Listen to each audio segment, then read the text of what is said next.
Welcome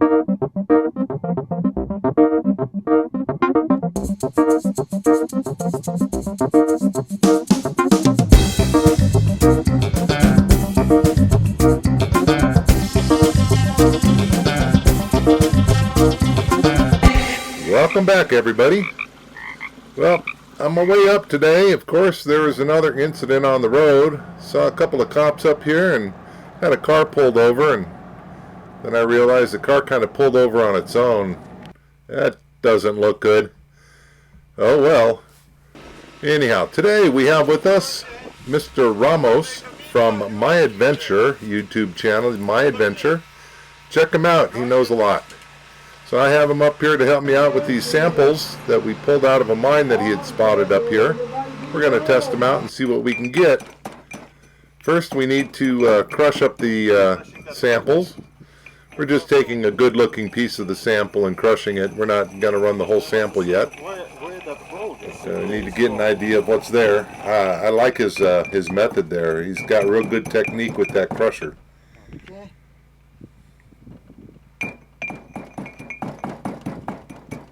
Alright, so we crush the ore. Then we classify the ore. We get all the big stuff out. We want to work with the small stuff. We have microfine gold here.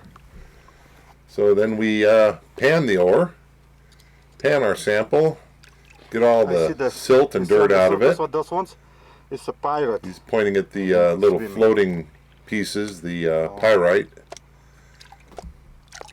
And we pan it all the way till the end, almost leave just very little material. And there is.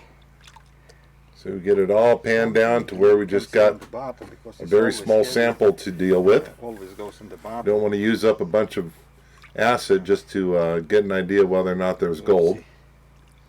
But he's really good at this. Such technique.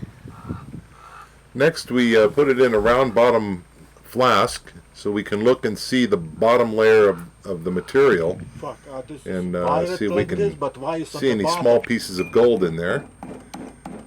Then we go to our next sample. We crush, we classify, we pan, and we examine. Then we crush, classify, pan, and examine. Next we go to our chemistry bit. We've got 4 samples we're working with here today. 3 samples from the mine ore that was collected, and 1 sample from a rock that Ramos had given me a few months ago. So we'll crush that up and see what else we get out of that. So after cooking these samples for about a half an hour, they're all cooled down and ready to be tested. We're going to do a stannous chloride test on these. This first sample is from the rock that Ramos had brought me. This here is the rock, or what's left of it. The second sample is from the mine that Mr. Ramos found up here.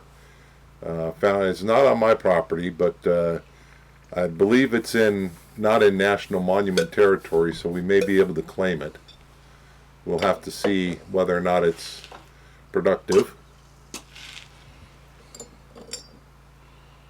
So our third sample, which is another sample from that mine. We actually brought back 5 samples from that mine, but we're only testing 3 of them. The other 2 were pretty low quality, or looked to be low quality. And this is the third one from the mine. And you notice how light that one is in comparison to the others. We don't really have much of a hope for that one, but who knows? Let's see.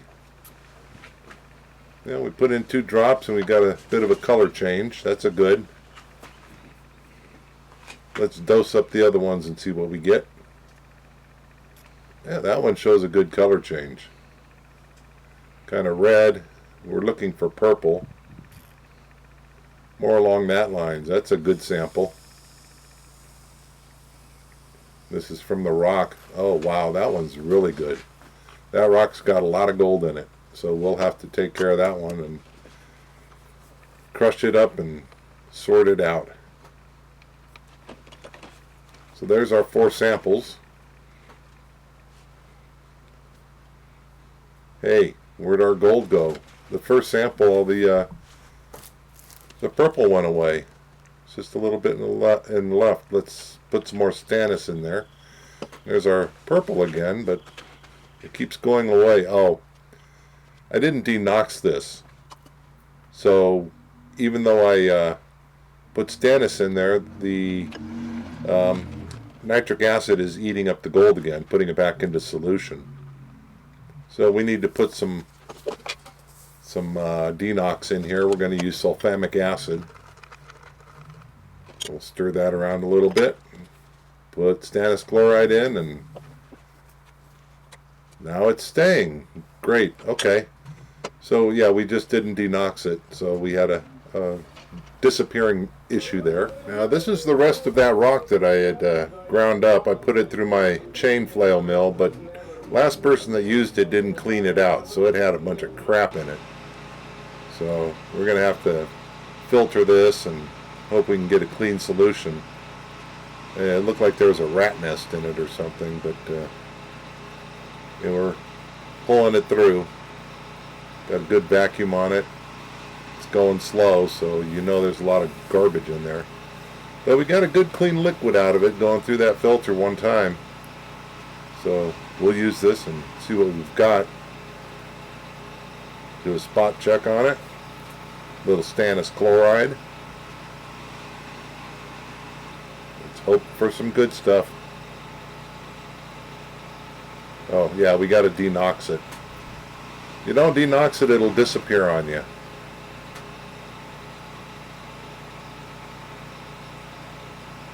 Yeah, I usually stir this with a glass rod. The glass rod gives you some feedback. You can feel the grains in the bottom of the well there, the grains of sulfamic acid. That tells you whether or not you have to put more in. If all the grains disappear, you need to put a little bit more in.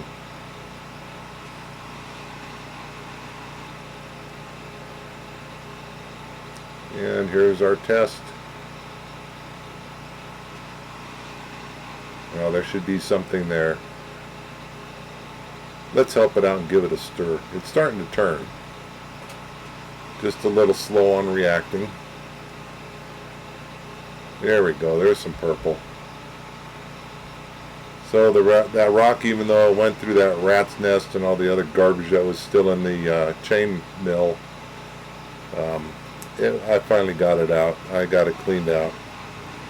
That's what was in it. I don't know what it is. I mean, it looks more like it came out of the septic tank. It's hideous looking stuff.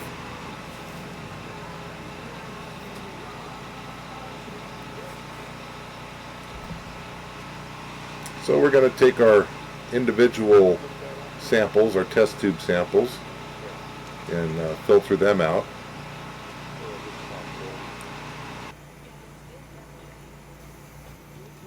We'll suck these through the vacuum filter and get them cleaned out real quick.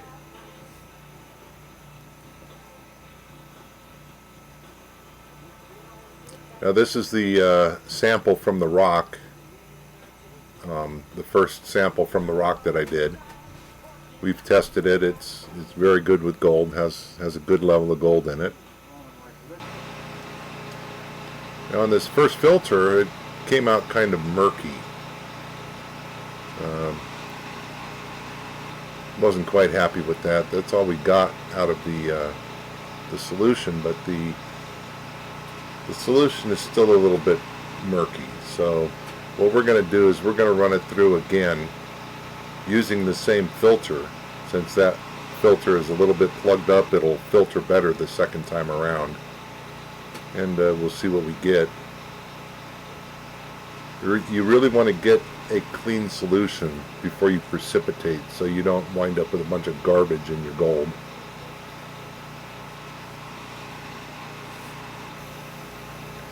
Hell, I'm sorry to tell you, mister, but your horse has diabetes. So we'll filter this again and get it clear.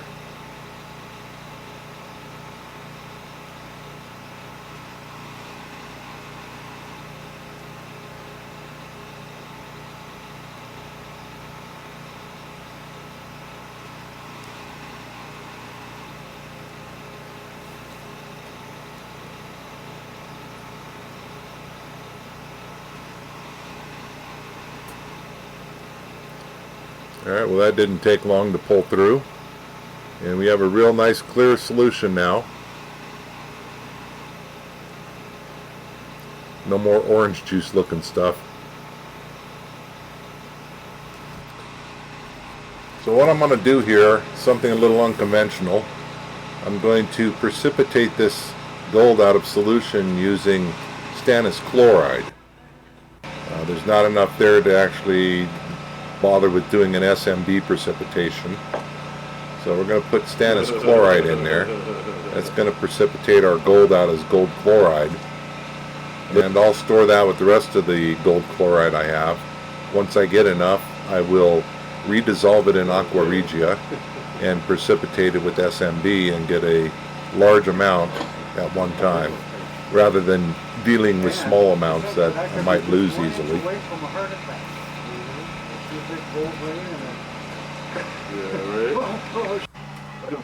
Now you notice it's starting to settle,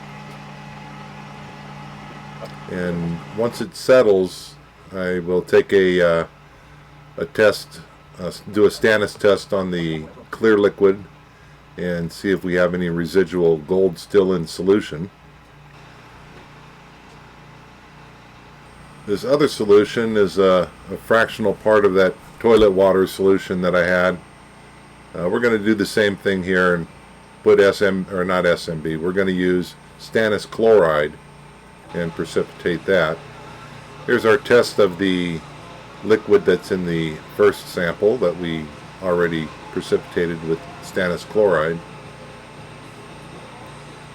Let's put a few drops in and give it a stir.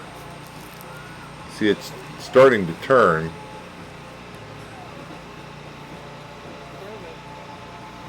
So that's an indication that we still have gold in that solution. So we'll put in some more stannous chloride and precipitate out all the gold. See the solution turning dark purple again. So just to see what we've precipitated, I've poured off the solution on the top, and we'll take a look and see what we've got at the bottom here. And there's our gold chloride in the bottom. We'll put that into our holding beaker with all the other stannous chloride samples that I've taken. Now this is a weird one. This sample's kind of red, and when I put stannous chloride in it, it turned green. I didn't think green was a stannous chloride sample color. So I gave it a stir, and looking deep into it, it looks like there's some purple at the bottom, but there's definitely some green fluid on it. I'm going to do another sample just to verify that I didn't screw things up. So let's dip in here and get a clean sample. And this might be platinum, palladium, some goofy stuff in there that's messing me up.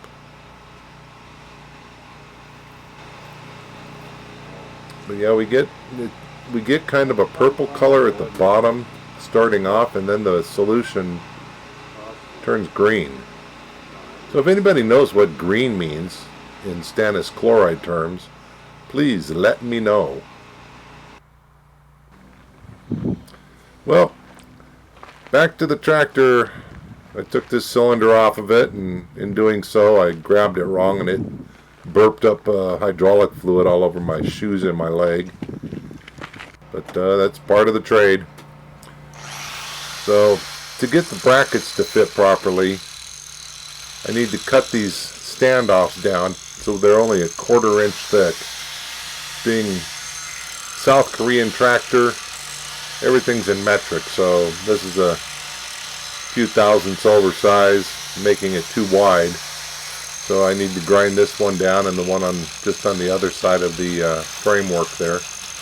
Now I know somebody's going to complain that I'm using this grinder without the safety shield on it, but using it with the shield kept bumping into the tractor frame and jarring it and causing it to bite in and almost pull out of my hand. So I decided to just be a little bit more cautious. and use it a little bit more daringly.